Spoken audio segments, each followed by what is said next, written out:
Hey guys, I'm Al Washington, and welcome to my Mystical Loves podcast. I'm here with award-winning author Chris Flemish on his new book called Diablo Canyon.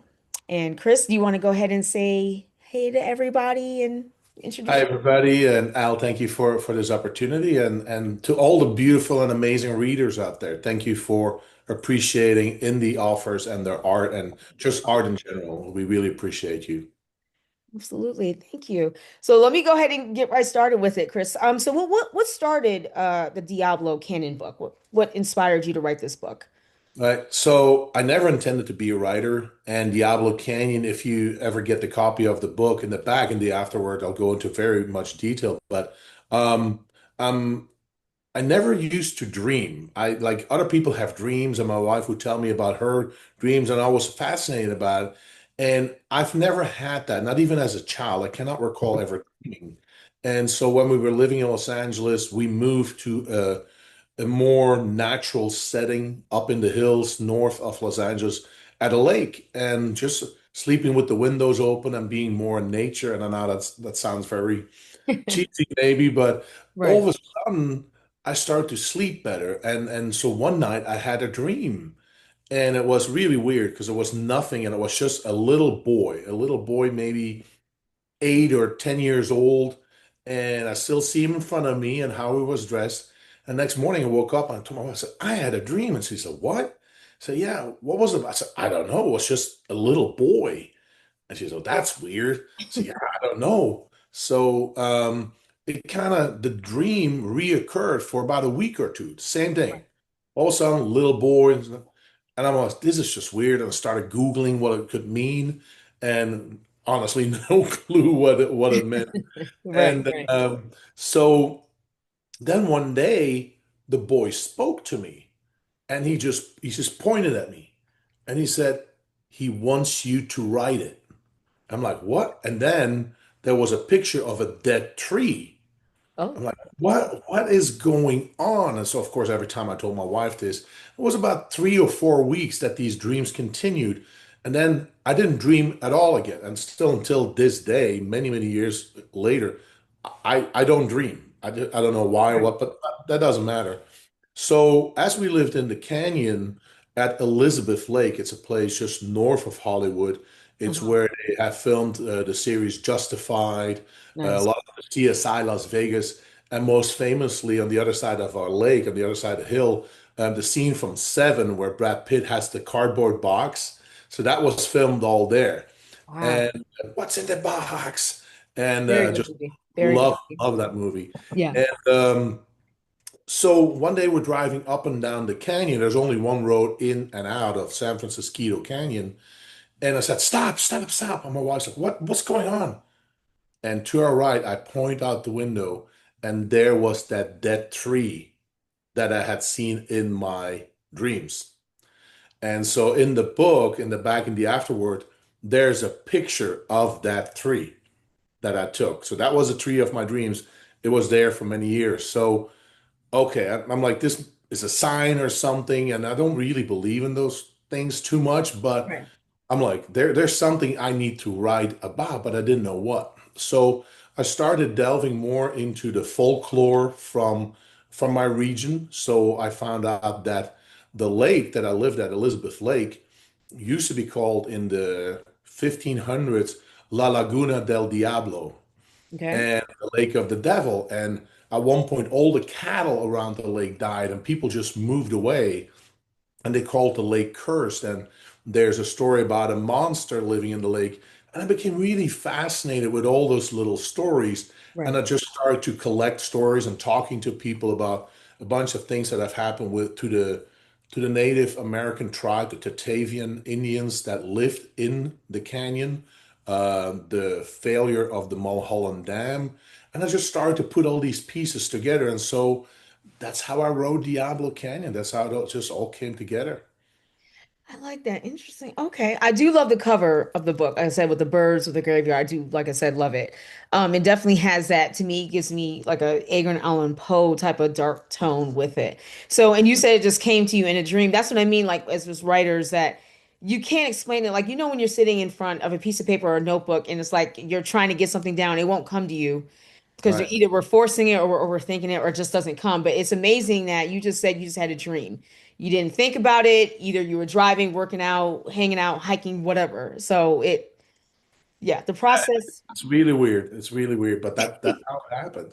That's interesting. No, I like that. And speaking of which, within the book, your main character, Jack Morrison, who's a burnt out novelist. Yeah. So in the story, he is the one that uncovers the evil. But was it a challenge writing for him? Um, there are some parts in the book for him that were challenging, and I didn't want to write just another character. I wanted Jack to be relatable, but Okay. also very flawed. And so a few things, of course, you as a writer, you pull from your own experiences in a lot of ways, but I wanted Jack's an asshole. And I hope I can say that on your podcast, but You're good. No, you're good. wasn't a good person. I mean, he was a good person with his family. He's pursuing this dream of becoming a writer. And Right. then he kind of got lured into that whole, and we see that with a lot of actors and musicians and famous people. They kind of get lured into that machine and they start to change. They're no longer who they were. And then families and friends, and that becomes secondary. And Jack became an asshole. And I wanted to Right. make sure that people could relate to that. But if I would make him too bad, then also you start to hate him, which he's not a bad person. The story is all about redemption in a way, Right. him finding his way back to what matters most. What matters most is his family.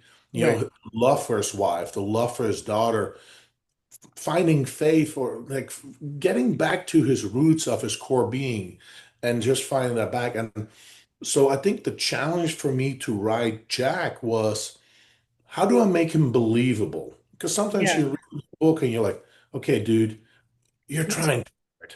You're trying so hard. Okay, you've lost me. This is no person is that kind, or no person is that bad, or so how do you make him relatable? And I rewrote Diablo Canyon 9 times. So I Oh my gosh. redid the whole story 9 times. Yeah. That's crazy, man. No, and you said you wanted to breathe life into the character, meaning that did you have ever have a thought where when you were writing him, you were thinking, okay, is this something I would do? Meaning that would you take yourself out of the character's head? Meaning that Hmm. since you said you had some not challenging, like certain parts of writing Jack, you didn't want to make him boring. You really wanted to bring out the character out of Mhm. him. Right. I mean, sometimes that was difficult, and I would compare him sometimes to other people that you know how they responded. Right. Um, but I really wanted to make him a strong, believable character where Hmm. you're kind of rooting for him. He's kind of the underdog in a way. Yeah. And I wouldn't say he's a hero.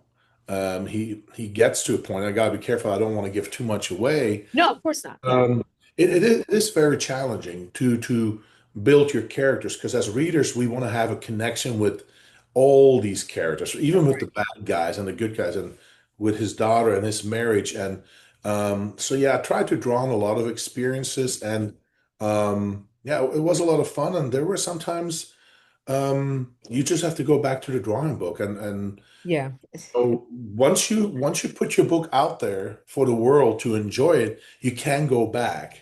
Yeah. So do it right, have other people read it and be open to criticism because maybe you can just tweak it a little bit more to just give it just a little bit more to those characters. And yeah, it was a challenge sometimes, definitely. I hear that. You said with the book, God bless you, you had 9 times. Okay, but you got it done. Definitely very proud of you. And on to speaking of which, congratulations on winning the Literary Titan Award. And for Thank you. those of you who don't know what the Literary Titan Award is, it's a monthly award for fiction and nonfiction that honor outstanding storytelling and creativity for authors. But how did you feel about winning that award? Well, the book so far has won 7 awards, and it's been it's almost been it feels like it's not true. Right. It's weird to say.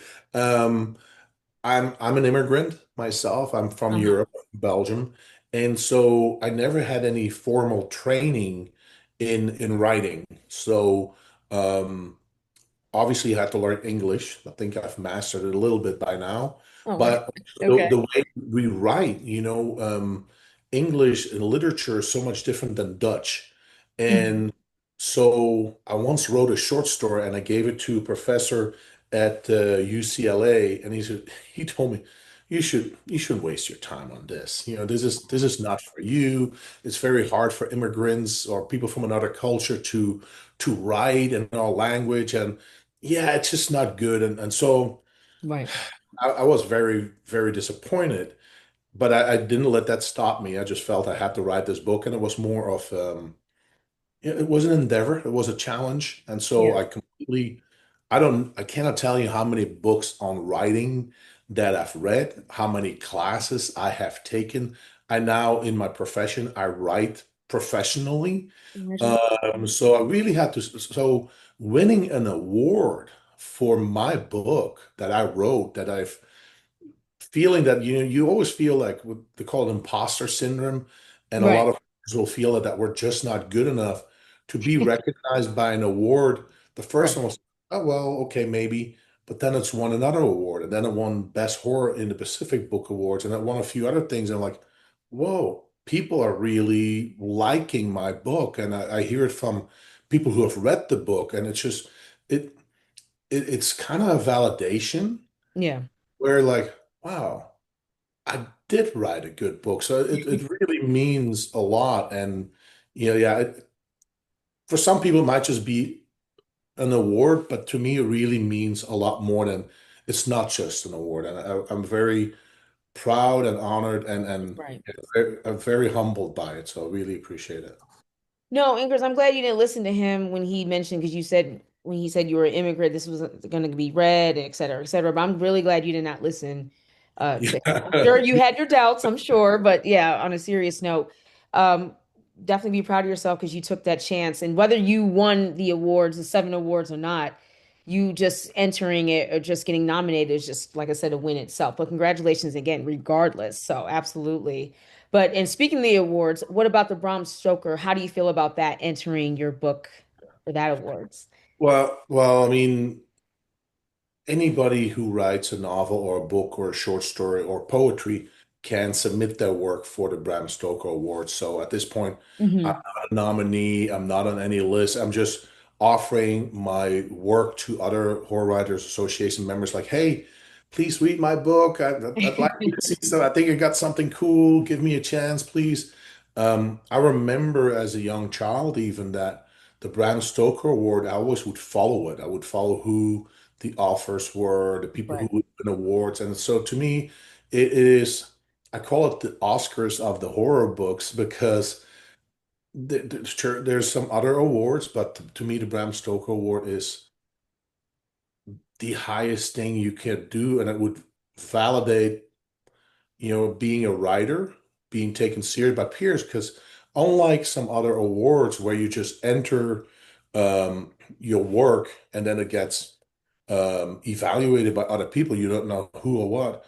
The HWA has a really rigorous process where other writers need to say, hey, we want this book to be on your list. And then they go through it, and then you come onto the short list, and then another selection gets made, and another selection gets made, and then you get to the jury. So I have no illusions that I'm going to win. Obviously, Hmm. I want to, but there's hundreds of people who also want to win. But just being nominated by peers for That's right. such a prestigious organization and an award, that alone to me is a huge, huge win because I have been reading a lot of the stories that are being submitted for everybody, That's and right. there's a Mhm. lot of good stuff out there. There's a lot of great authors on it, and that's amazing because the art of literature is slowly disappearing. That's what I fear. Right. Uh, so few people still read. So yeah, the Bram Stoker Award would be a really big dream come true. But well, fingers crossed, and who knows? Absolutely, man. But still, you, like I said, you're taking a chance. I know it's a lot of heavy competition, especially with that as the highest award, one of the respected awards in the horror dark fantasy genre. So definitely kudos and good luck to you, absolutely, for that. But it's definitely good that you submitted. But yeah, I know you mentioned with Diablo Canyon that with your dream, but really I like to ask all of my guests, especially with the authors coming on the show, what inspired you to become a writer? Did something or someone lit a fire under your ass to bring out the passion as a writer? And the answer is going to be no, not really.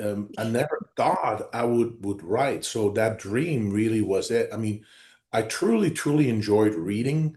I didn't start reading till my early 20s. Okay. Um, in Belgium, the schools weren't really a big motivator for me, and reading was more of an assignment that you had to do. The authors that we were required to read were boring. And so when I was in the military, I was deployed in Yugoslavia at the time, and the American military was leaving. And this wasn't the time before the internet, Hmm. before smartphones and anything. And I was so bored. I was just going crazy. And as they were leaving little things behind, like, here, we're leaving. This is for you. Take it or leave it. And there was a book there, and it was from Patricia Cornwell, Hmm. Cruel and Unusual. And I'm like, okay, I Okay. guess. It was so bad that I finally picked up a book. And I picked it up, and I kid you not, from the first page, it grabbed me. I was in her world. I was part of the story. Finished it in 2 days. I had to wait until it was my turn to make a phone call home, and Okay. I called my parents and said, go to the bookstore, find anything from Patricia Cornwell, find anything from Stephen King, from anything from Dean Koontz, and anything with horror. Just find Right. anything. And Right. so it was deployed for a long time.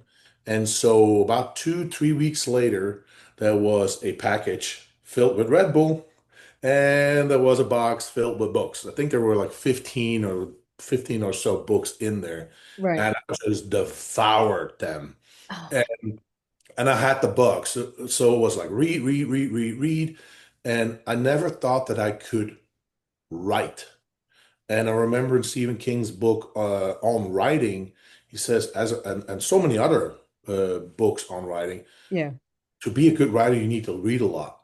And Right. so now I've read the old masters, from Mary Shelley, from Bram Stoker, from Poe, from Lovecraft, Hemingway. I read anything. If I can get it, I will read it. And I think I got over 600 books easily. Not even talking about all the digital books that I have. And so when I started writing Diablo Canyon, it kind of became like therapy.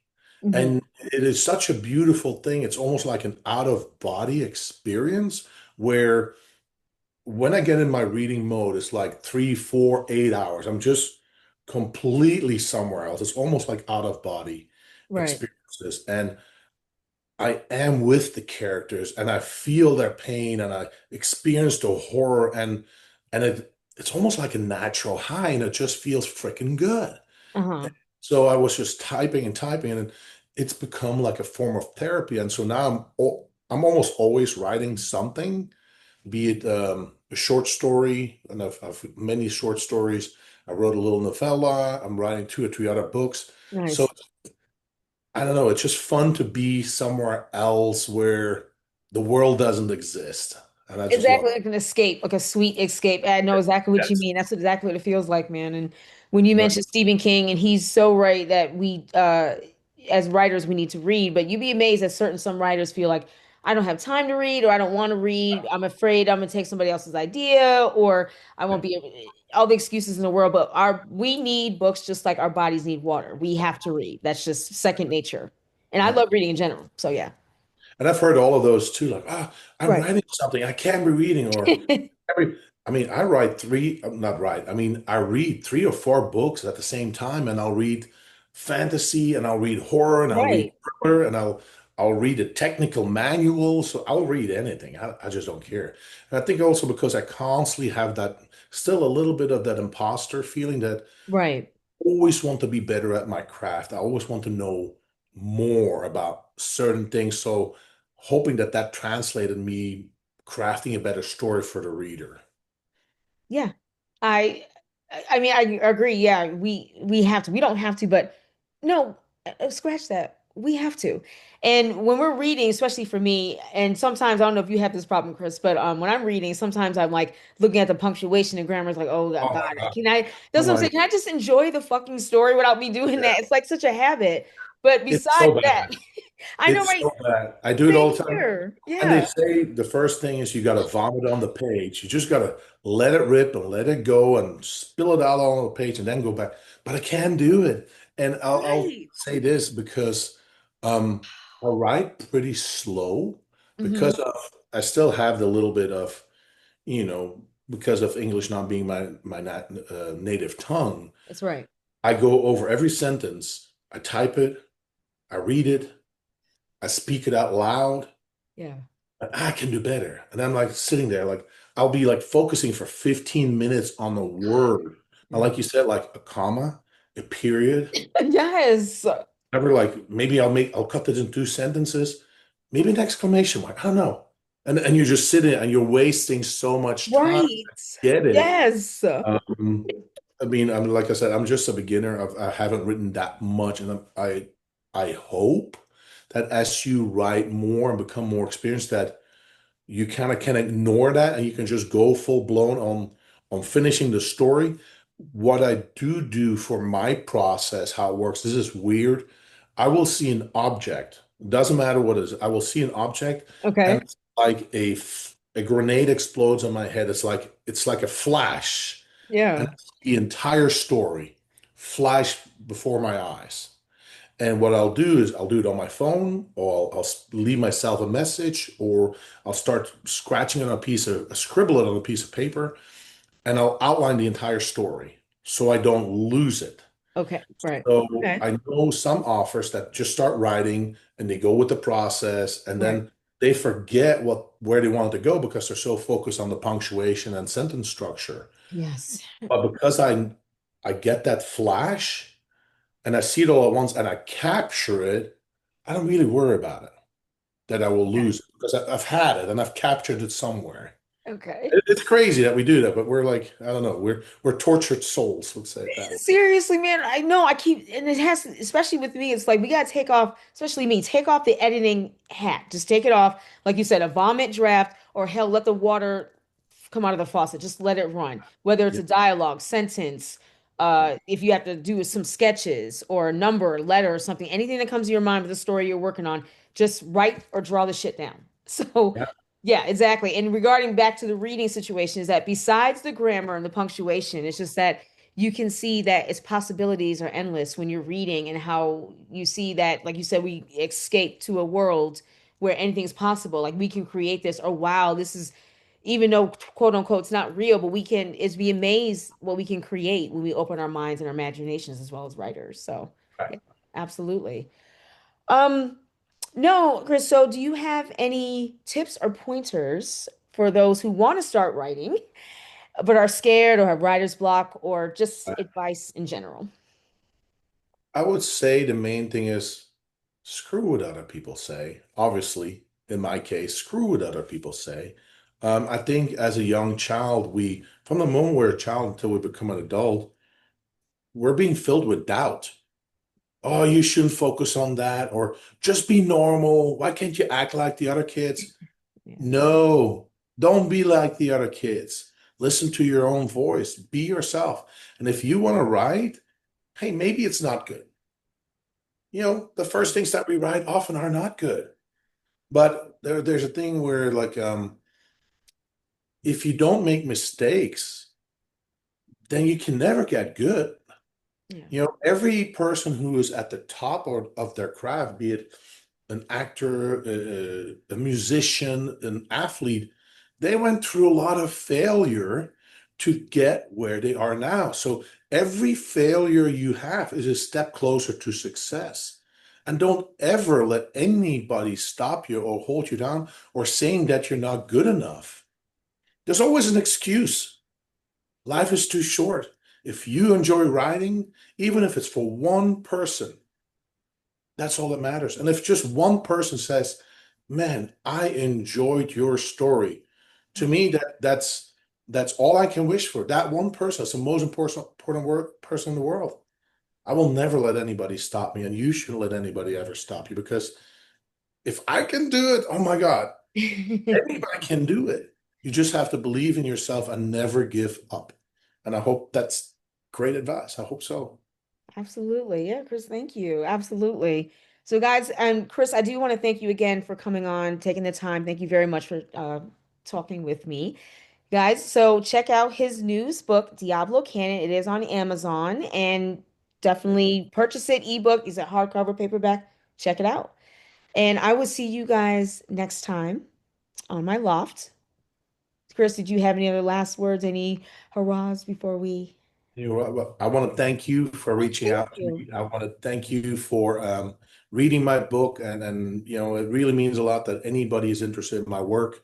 And to all of you out there, support your community, support your indie authors, support all those beautiful, amazing people like Al here who do so much for indie author. We don't have a big corporate machine behind us. Mm. It's all extra. None of us make this is not our day job. We Yeah, depend on you all by liking and clicking and sharing and spreading the word, and it means the world. And you know, don't ever give up. And I really appreciate you all. Thank you so much. absolutely, Chris. Thank you. And thank you guys. And you guys all have a good night. And I will see you next time. Bye.